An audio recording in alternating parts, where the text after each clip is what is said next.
le savez peut-être, les cosmétiques, c'est aussi de la chimie. Et aujourd'hui, on va vous parler d'une innovation qui va révolutionner l'industrie cosmétique. Cette innovation, c'est la microréaction. C'est un procédé chimique qui permet de produire de façon plus sûre, plus précise et plus respectueuse de l'environnement. Outre l'industrie cosmétique, la microréaction a de multiples applications possibles, mais on ne vous en dit pas plus, on a rendez-vous chez Chimex, filiale de L'Oréal, qui travaille sur ce procédé chimique.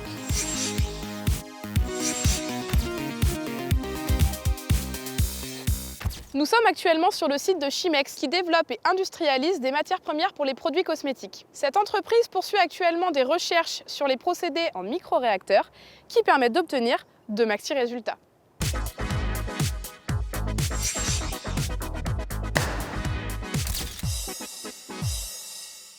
Alors Grégoire, est-ce que tu peux m'expliquer ce que c'est que la microréaction? La microréaction, c'est basé sur un concept de miniaturisation des équipements. Là, par exemple, c'est un outil classique de laboratoire qui fait une dizaine de litres. Industriellement, on peut en trouver jusqu'à plusieurs milliers de litres. Et là, nous avons un microréacteur. Donc, comme tu peux le voir, les dimensions sont beaucoup plus petites. Et donc, en quoi le fait que ça soit plus petit, ça change les choses? Le fait de travailler avec des petits volumes, ça va nous permettre d'aller étudier des zones très larges en termes de température, de pression et de concentration en toute sécurité.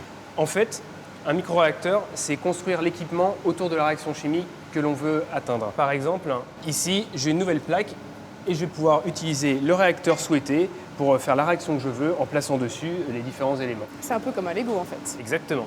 Bon Thomas, ta première leçon de chimie. Allez. Est-ce que tu sais ce que c'est? Bah non. C'est un polymère et du coup, je sais pas si tu sais, mais il y a de nombreux ingrédients cosmétiques qui sont fabriqués à partir de polymères. Du coup, moi j'ai bien envie de savoir ce qui se passe quand on applique la microréaction à des polymères. Ça te dit pas qu'on aille voir ça ensemble? Bah on y va? Allez, c'est parti. C'est parti. Bonjour Ivana. Est-ce que tu peux nous expliquer comment la microréaction influe sur la synthèse des polymères? Dans une cuve standard, tu peux faire une manip dans ta journée, globalement. Alors que grâce à la microréaction, tu peux en une matinée réaliser au moins 10 manips en faisant varier différentes conditions opératoires. À partir de là, tu pourras obtenir plusieurs types de polymères, comme ceux que tu vois ici. Un qui est moins visqueux et l'autre qui va être plus visqueux. D'accord, et du coup, ce produit, qu'est-ce que, dans ma maison, ça ressemble à quoi? Alors celui-ci, par exemple, il entre dans la formulation pour les rouges à lèvres. Donc il va lui donner un effet couvrant et un effet de non-transfert, par exemple. Donc ça, en fait, chez moi, ça devient un rouge à lèvres, ça. C'est ça. Ok, d'accord.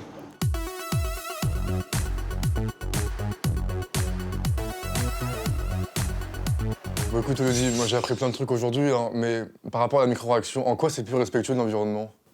Tu vois cette cible? Ouais. Essaie de l'atteindre au centre. Avec un microréacteur, tu peux aller directement droit au but. Ça, parce que tu connais la recette exacte qui te permet d'obtenir un résultat optimum. Du coup, tu économises des matières premières. Et ça, c'est plus respectueux pour l'environnement.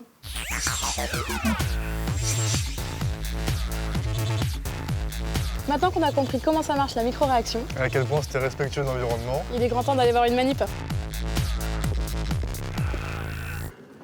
Ah, salut, vous êtes là. Alors Ivana, on nous a dit que ça se passait ici les manips, mais ça se passe dans un bureau en vrai? Avant d'aller faire 10 manips au laboratoire, on a un logiciel qui va nous permettre de dire, voilà, si on fait varier la concentration, la température, le temps de séjour, quelles sont les 10 manips optimales à faire pour la matinée.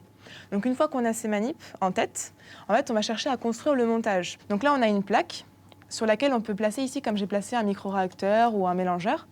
Et on a d'autres éléments, par exemple une entrée de produits, un système de cale. Enfin, on peut copier tout ce qu'on veut et créer notre montage comme des Lego.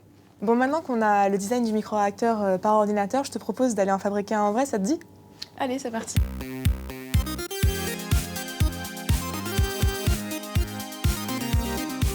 coup, on va dans le labo, on va concrétiser un petit peu tout ce qu'on a fait pour l'instant. Donc ça, c'est le montage qu'on a dessiné par ordinateur et donc on va utiliser pour notre synthèse de polymère. Tu vas avoir ici 2 pompes qui vont pomper les 2 mélanges réactionnels et en fait les 2 entrées sont là On les retrouve ici, ouais. avec le mélange dans le microréacteur qui est chauffé donc à la température de 95 degrés. Et en sortie, on récupère notre produit. Mais c'est tout petit. Comment on fait pour produire en quantité industrielle du coup? Ça, c'est une plaque de microréacteur de taille pilote. Sachant qu'ici, on a un petit système de microréaction qui va en tout faire 10 ml de volume, alors que celle-ci, elle fait déjà 50 ml. Et on en empile comme ça, en série, jusqu'à obtenir un volume qui va être 30 à 40 fois plus grand que celui qu'on avait au laboratoire. Donc ça, c'est installé en taille réelle au pilote, donc je vous propose d'aller voir ça au pilote avec Jonathan.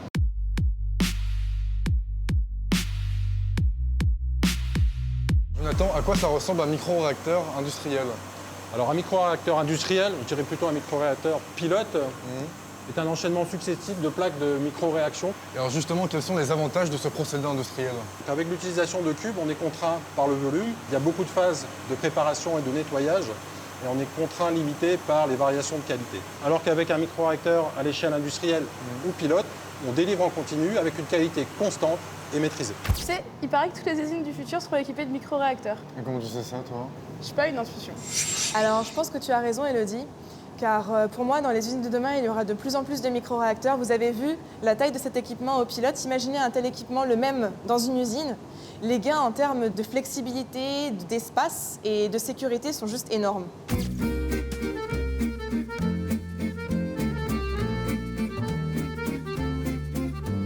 Bon alors, on se résume. La microréaction est un procédé chimique qui permet de produire plus vite, de façon plus sûre, plus verte, tout en occupant moins d'espace. On peut donc imaginer que les usines de demain, équipées de micro-réacteurs, pourront parfaitement s'intégrer au cœur de nos villes.